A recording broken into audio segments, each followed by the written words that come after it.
menjadi orang-orang yang bertakwa kepada Allah. Kemudian beliau menyampaikan hadis Rasulullah SAW yang beliau selalu sampaikan di setiap tempat, di setiap pertemuan, karena inilah yang menjadi krisis manusia saat ini, terutama di Timur Tengah.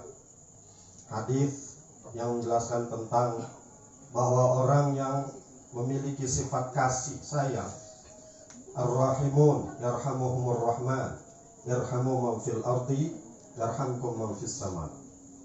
Orang-orang yang memiliki sifat kasih sayang akan dikasihi oleh Tuhan yang penyayang, oleh Tuhan yang pengasih. Maka kasihilah orang-orang yang ada di bumi, niscaya makhluk-makhluk Allah yang ada di langit akan memberikan kasih sayangnya kepada kita. Itulah pesan yang beliau sampaikan dan disampaikan oleh Rasulullah SAW kepada sahabatnya. Beliau sebagai kasih kita, seperti tadi Ustaz Imam mengatakan, ini nasihat seorang kekasih kepada kasihnya, nasihat seorang bapak kepada anak-anaknya. Maka beliau menasihati kita sebagai para kekasihnya, sebagai anak-anaknya, sebagaimana Rasulullah SAW menasihati para sahabat beliau dengan nasihat tadi, irhamu man fil ardi yarhamkum man fis sama. Kemudian beliau mendoakan agar Ma'had Banu Sadusi secara khusus menjadi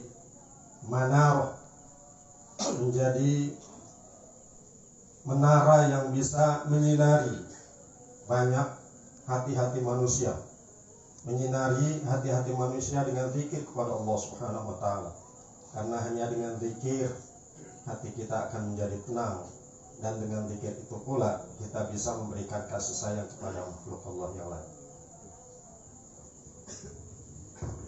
ونحن قد استمعنا في المقدم وهو يقدم عن الورد السماني وعن مولد البرزنجي، وهذين الورد الراتب السماني ومولد البرزنجي نرويهما الأول راتب السمان وأوراد السمان والصلوات، نرويهما عن الشيخين شيخي الطريقة السمانية طابت والطريقة السمانية الهاشمية.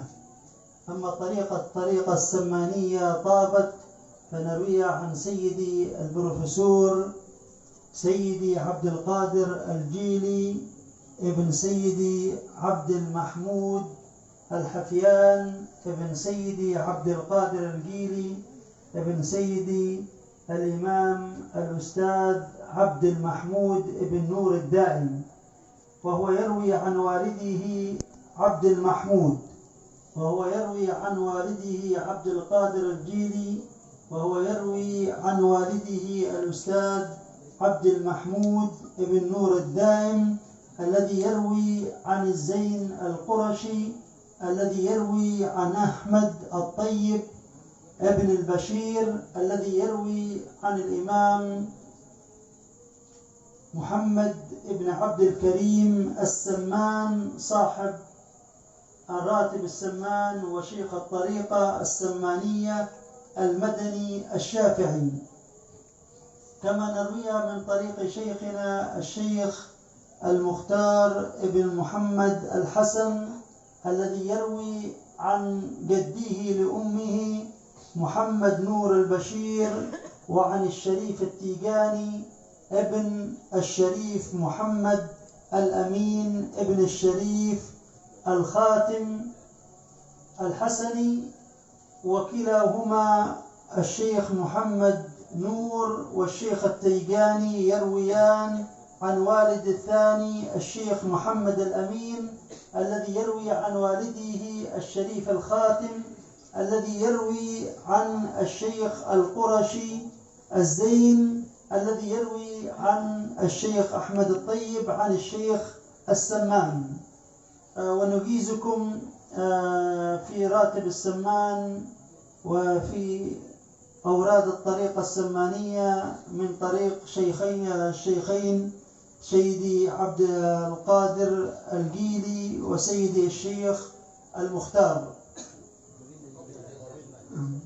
وأما مولد البرزنجي فنرويه عن محدث الحرمين السيد محمد ابن علوي ابن عباس المالكي الذي يرويه عن والده علوي الذي يرويه عن القاضي الزكي ابن إسماعيل ابن زين العابدين ابن محمد الهادي البرزنجي المدني الشافعي الذي يروي عن والده إسماعيل عن والده زين العابدين عن والده محمد الهادي عن صاحب المولد زين الدين جعفر بن حسن بن عبد الكريم البرزنجي.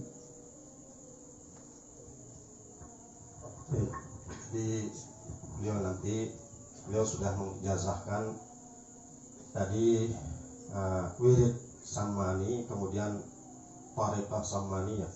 Beliau menjelaskan tentang sanad dari kedua wirid, kemudian maulid Barzanji juga beliau sebutkan sangat panjang, dan beliau telah mengijazahkan kedua wirid Sammani kemudian maulid Al-Barzanji kepada kita semua, dan beliau sudah mengijazahkan itu, maka kita nyatakan bahwa ijazah itu kita terima, dan tentu konsekuensinya adalah kita amalkan dengan sering-sering membaca kedua wirid tersebut, atau kita jadikan wirid, baik wirid Sammani kemudian maulid Al-Barzanji. Dan tentu saja tidak cukup hanya dengan dibaca, tapi juga dipahami makna-maknanya, karena di situ ada sejarah Rasulullah SAW yang dibahas.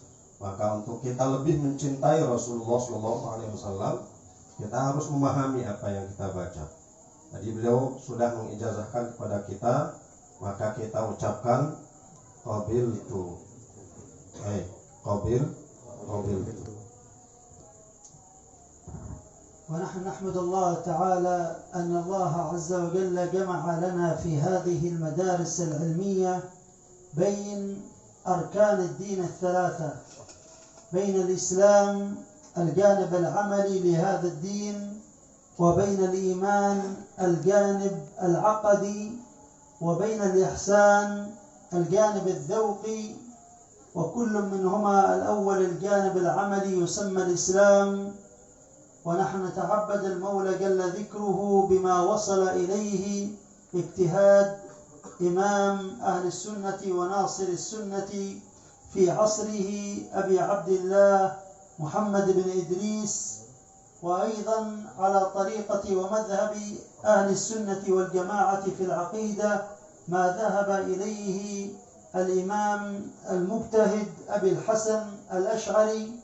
وأيضا نمشي على الطريقة الذوقية التي مشى عليها شيخ الطائفة الإمام أبي القاسم الجنيد البغدادي رضي الله عنهم.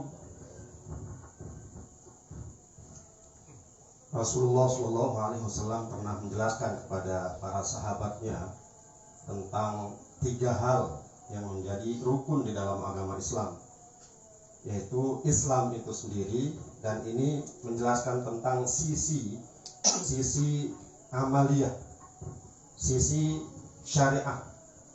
Kemudian ada sisi iman, ini yang menjelaskan tentang akidah, tentang tauhid, pengesaan kita kepada Allah Subhanahu wa taala. Kemudian ada sisi ihsan, ini yang menjelaskan tentang dzauq, bagaimana kita merasakan Allah mengawasi kita, atau seperti yang dijelaskan oleh Rasulullah SAW tentang ihsan itu, anta'budallaha ka'annaka tarahu fa illam takun tarahu fa innahu yarah. Engkau menyembah Allah seakan-akan engkau melihatnya. Kalau engkau tidak melihatnya, maka yakinlah bahwa Allah melihatmu. Dalam hal syariah, kita di Indonesia dan juga di banyak negara, kaum muslimin menganut madhab Syafi'i Abu Abdullah Muhammad bin Idris Asy-Syafi'i. Kemudian dalam masalah akidah kita menganut mazhab Abu Musa al-Asy'ari dan Abu Mansur al-Maturidi. Abu Hasan al-Asy'ari, Abu Musa al-Asy'ari hadza sahabi. Abu Hasan al-Asy'ari. Kemudian dalam mazhab Thariqah atau Dzauq kita menganut mazhab Al-Junayd, Imam Abul Qasim Al-Junayd. Dan ini yang tersebar di banyak negara Islam. Kita membutuhkan ketiga hal ini untuk bisa mendapatkan keselamatan di dunia dan juga keselamatan di akhirat. Islam, iman, dan ihsan.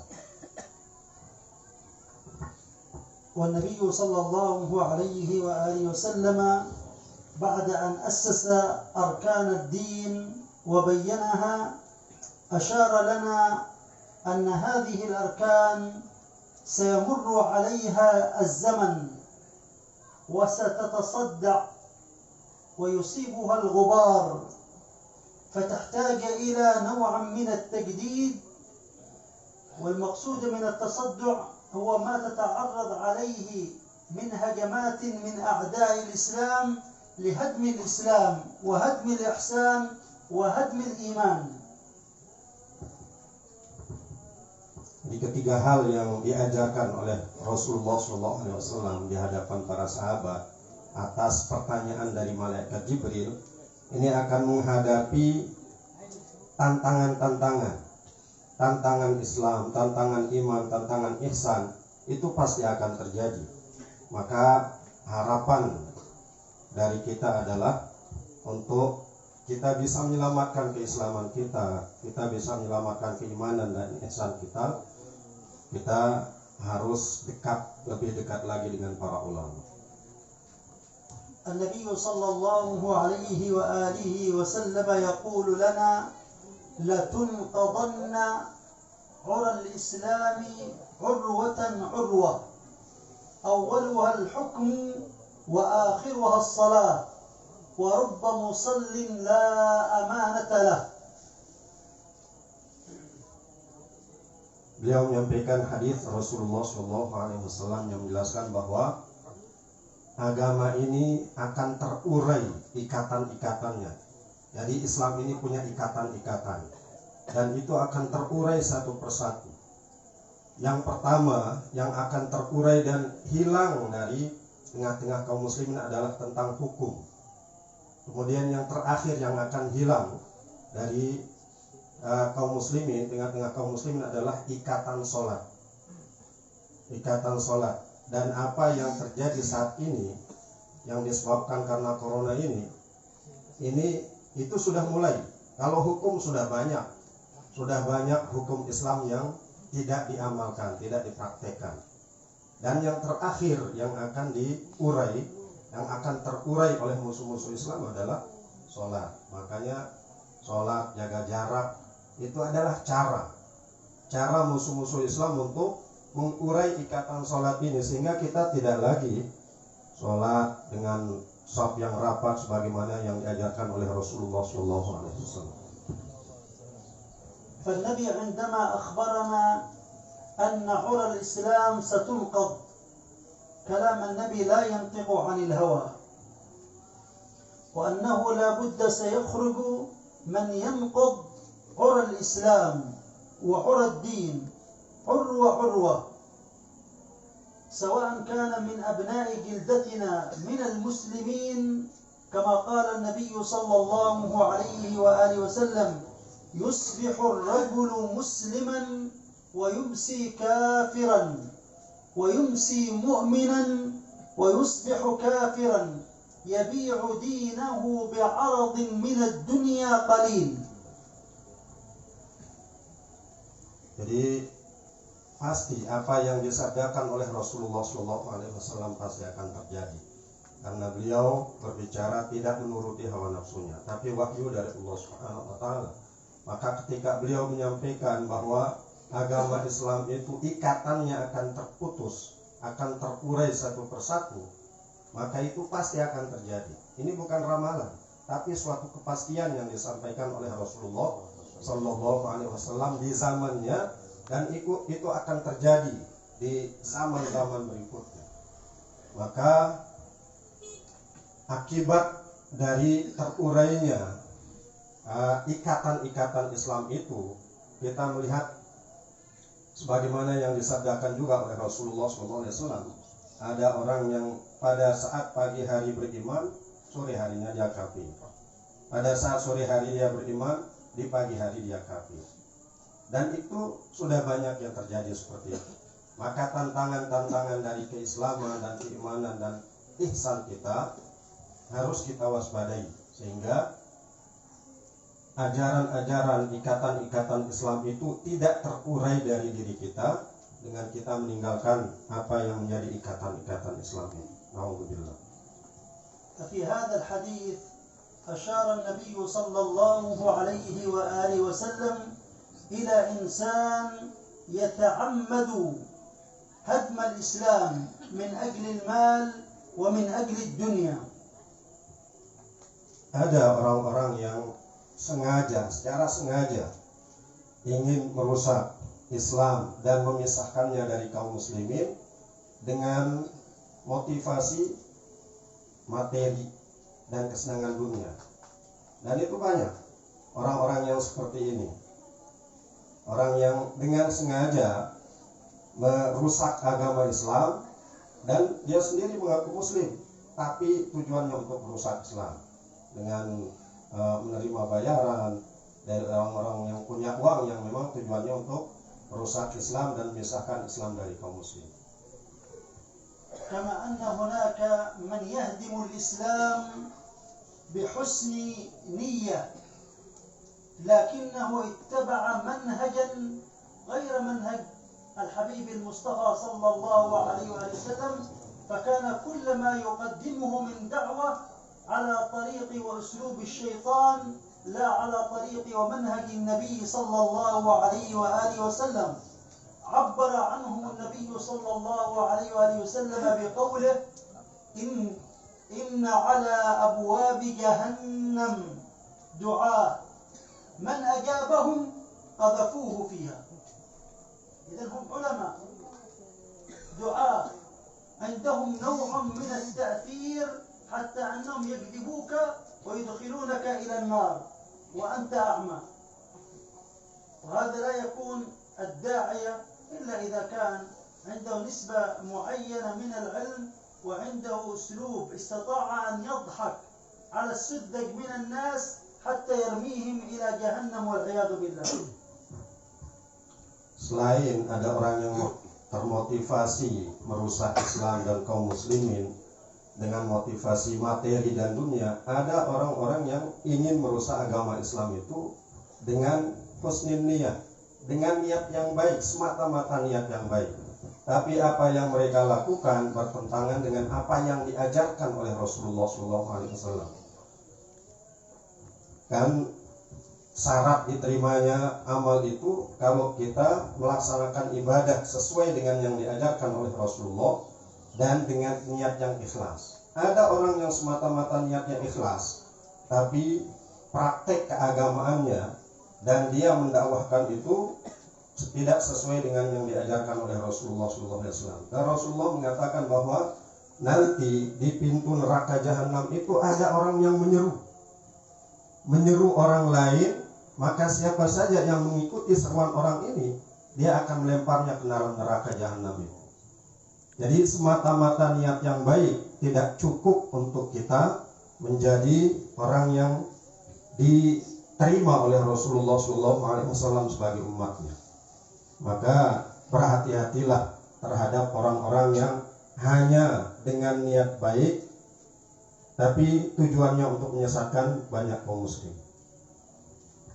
أليس كل من صحت نيته وكان عنده حماس لهذا الدين نقوم ونتبعه، نقول لأنه قال الله قال النبي. ليس هذا هو المنهج النبوي، فإن النبي صلى الله عليه وسلم حذرنا من الشعارات الكاذبة، من شعارات قال الله قال النبي. فقال النبي صلى الله عليه وآله وسلم سيكون في آخر الزمان قوم حدثاء الأسنان سفهاء الأحلام يقولون من قول خير البرية، يعني لا ينقون إلا أفضل الكلام، يعني الحديث الصحيح فقط، يقولون من قول خير البرية. قال تحقرون قراءتكم مع قراءتهم وصلاتكم مع صلاتهم وصيامكم مع صيامهم يقتلون أهل الإسلام ويدعون أهل الأوثان. هنا الانحراف، يقرأ القرآن يجيدون القراءة، يصلون يجيدون الصلاة في ظاهرها، يصومون يجيدون الشكل الظاهري لهذه الأعمال، بحيث عندما تنظر إلى أعمالهم تغتر بهم. فالنبي يحذرك من هذا الصنف. Tidak setiap orang yang niatnya baik, niatnya benar itu harus diikuti. Kalau apa yang dia sampaikan tidak sesuai dengan apa yang diajarkan oleh Rasulullah, apa yang diajarkan oleh Allah Subhanahu wa taala di dalam Al-Qur'an, maka tidak ada kebolehan apalagi keharusan untuk kita mengikutinya. Karena Rasulullah SAW memperingatkan kepada kita akan datang satu kelompok yang secara usia mereka muda dan secara pemikiran mereka bodoh, tapi di dalam praktek peribadatan mereka mengalahkan kalian, sehingga sholat kalian anggap kecil kalau dibandingkan dengan sholat mereka. Puasa kalian akan kalian anggap kecil, remeh kalau dibandingkan dengan puasa yang mereka lakukan. Mereka adalah ahli ibadah, tapi ibadah yang mereka lakukan jauh dari apa yang diajarkan oleh Rasulullah SAW. Sehingga mereka inilah yang karena ibadah yang mereka lakukan itu menjadikan mereka bangga, sehingga dia meremehkan orang lain dan suka menyalahkan orang lain. Dan inilah yang menjadi tantangan para dai yang berpaham Ahlus Sunnah wal Jamaah untuk bisa mengkanter orang-orang semacam ini. Mereka hafal Al-Quran, mereka sholat malam rajin, sehingga kita dianggap sebagai orang-orang yang tidak mengamalkan sunnah karena tidak hafal Al-Quran, kemudian tidak rajin sholat malam. Itulah yang kita harus hati-hati kepada mereka. وعندما تكلمنا عن قضية يبيع دينه بعرض من الدنيا قليل أنه متعمد البيع والشراء، وهؤلاء ضلوا وأضلوا من خلال العبادة واغتروا بعبادتهم. وأما تآمر اليهود والنصارى قد قال الله لتجدن أشد الناس عداوة للذين آمنوا اليهود والذين أشركوا، وقال ولن ترضى عنك اليهود ولا النصارى حتى تتبع ملتهم، أي ملة الإسلام مرفوضة عند هؤلاء. Jadi orang-orang yang merasa diri dan tertipu dengan ibadah-ibadah mereka itu sebenarnya bukan semata-mata ridha Allah yang mereka inginkan, tapi arad minad dunia, sedikit kesenangan dunia yang biasanya itu menjadi motivasi